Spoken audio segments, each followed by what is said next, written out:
जी sir. Role जी sir. मैं शुक्रगुजार हूँ मीडिया के भाइयों का कि आपने टाइम स्पेयर किया, मगर मेरी एक दरख्वास्त है कि कोविड एप्रोप्रिएट बिहेवियर को मेंटेन करने के लिए हम इंडिविजुअल बाइट्स नहीं देंगे, एक ही बार बोलेंगे और दाएं बाएं का नहीं बोलेंगे, टू द पॉइंट बोलेंगे। सबसे पहले मैं माननीय लेफ्टिनेंट गवर्नर साहब का शुक्रगुजार हूँ कि उन्होंने एक ऐसा जेस्चर 2 दिन पहले बताया अपनी सुपुत्री को गवर्नमेंट मेडिकल कॉलेज जम्मू में एडमिट करा के, जिससे हमारे डॉक्टर्स का बहुत बड़ा एक मोरल बूस्ट हुआ है और एक संदेश गया है कि अपने इंफ्रास्ट्रक्चर में उनका ट्रस्ट कितना है। मैं कहना चाहता हूं तमाम जम्मू कश्मीर और लद्दाख के ट्रेडर्स, इंडस्ट्रियलिस्ट, होटलियर्स, ट्रांसपोर्टर्स को और आम आवाम को भी, ये क्राइसिस का वक्त है। आज इंसानियत पे एक हमला हो रहा है, ह्यूमैनिटी इज अंडर अटैक, लेकिन हमें दुश्मन नहीं पता वो कौन है। और जो राज्य बड़े हमारे हिंदुस्तान में हैं, वहां पे हालात दोबारा नहीं मैं बोलना चाहता, किसी किस्म का पैनिक नहीं हम शो करना चाहते, मगर आने वाले दिनों में जो स्थिति यहाँ भी बनेगी उसके लिए शायद हमारी तैयारी नहीं है।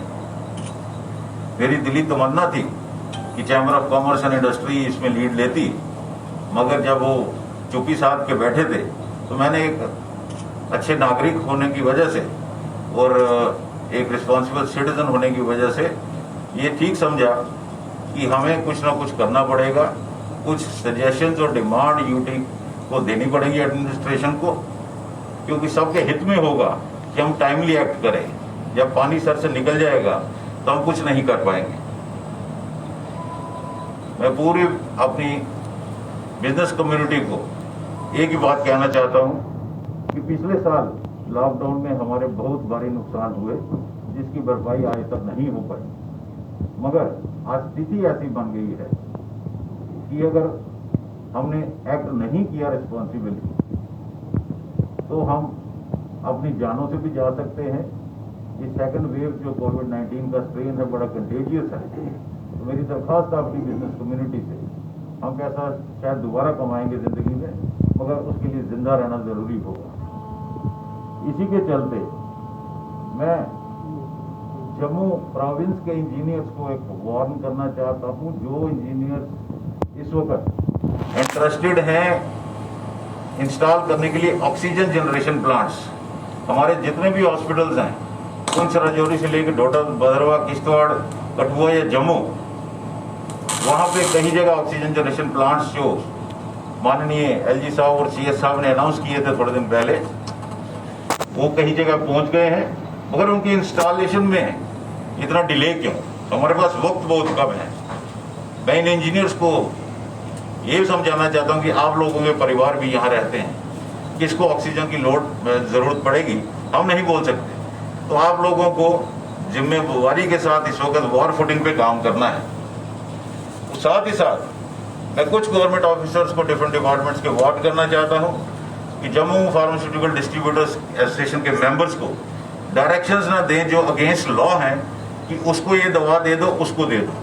हम फर्स्ट बेसिस पे बिलीव करते हैं और हमें कोई हिदायत दे सकता है इस वक्त, वो जम्मू डीएम दे सकते हैं केंद्र शासित प्रदेश में, जो भी उनकी एसओपी होगी हम ऑलरेडी फॉलो कर रहे हैं और आगे भी करेंगे। मैं आवाम को एक संदेश और देना चाहता हूँ, क्योंकि सोशल मीडिया में कुछ चीजें देखता हूँ, होता है कि इस आधुनिक युग में हम खुश हो जाते हैं कुछ चीजों से।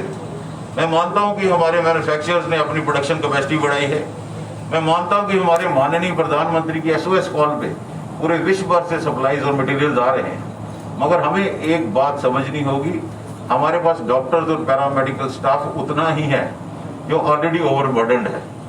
इसलिए हमें गवर्नमेंट का साथ देना, गवर्नमेंट अकेले कुछ नहीं इसमें कर पाएगी।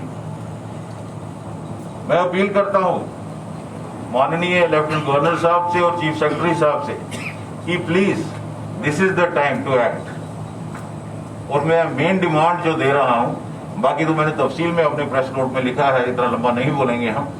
मेरी मेन डिमांड है कि इमीडिएटली 3 दिन का समय दे के सैटरडे इवनिंग से 7 डेज का कंप्लीट लॉकडाउन कर दिया जाए जम्मू कश्मीर में। उसके बिना हमारे पास कोई चारा नहीं। अगर ये चीजें बढ़ी तो लंबे लॉकडाउन को हम झेल नहीं सकते, ना इकोनॉमिकली और ना किसी और सूरत में। आपको बताऊं, जहां तक मेडिसिन का ताल्लुक है, जैसे रेमडेसिविर की बात करें या टॉसिलिजुम की बात करें, तो ये डॉक्टर से मेरी अपील है कि आप जो प्रोटोकॉल बना हुआ है कोविड-19 पेशेंट्स के लिए उसको फॉलो करें, इसकी यूज बड़ी जुडिशियसली, क्योंकि इनके साइड इफेक्ट्स भी होते हैं जिनको बहुत जरूरत है दें आप। और आवाम को एक मैं संदेश दे रहा हूं कि हमने कैटेगोरिकली कह दिया है कि हम ऐसी चीजों को बेच के पैसा नहीं कमाना चाहते। हॉस्पिटलाइजेशन वाले पेशेंट्स को ये ड्रग्स चाहिए होती हैं, आप उनको डायरेक्ट दीजिए, क्योंकि हमारे पास माल नहीं है, खासकर रेमडेसिविर और टॉसिलिजुम हमारे पास नहीं है।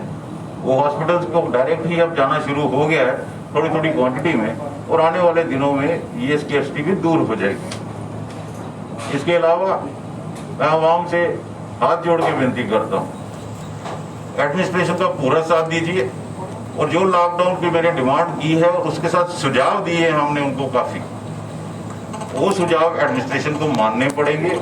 यूनिलैटरल डिसीजन जोर जबरदस्ती से कुछ भी करेंगे तो ना आवाम खुश रहेगी ना एडमिनिस्ट्रेशन खुश रहेगी। पीछे ही दिनों में ट्रांसपोर्टर्स ने स्ट्राइक की। मैं एज रिस्पॉन्सिबल लीडर बोलता हूँ उनका डिसीजन सही था। जब आप 50% पे चलाने की बात करते हैं तो ऑटोमेटिकली एक ऑर्डर आना चाहिए था कि किराया भी 50% बढ़ा जाए। ये सिंपल इकोनॉमिक्स है। यहाँ डिमांड क्यों दी जाए मुझे समझ नहीं आती। मैं रिक्वेस्ट करता हूँ यूटी एडमिनिस्ट्रेशन के उन अफसरान को, जो भी आप नोटिफिकेशन निकालते हैं उसमें कम से कम स्टेक होल्डर से मशवरा ले लीजिए, क्लैरिफिकेशन ले लीजिए। हम 24 घंटे यूटी एडमिनिस्ट्रेशन का साथ देने के लिए तैयार। Thank you very much.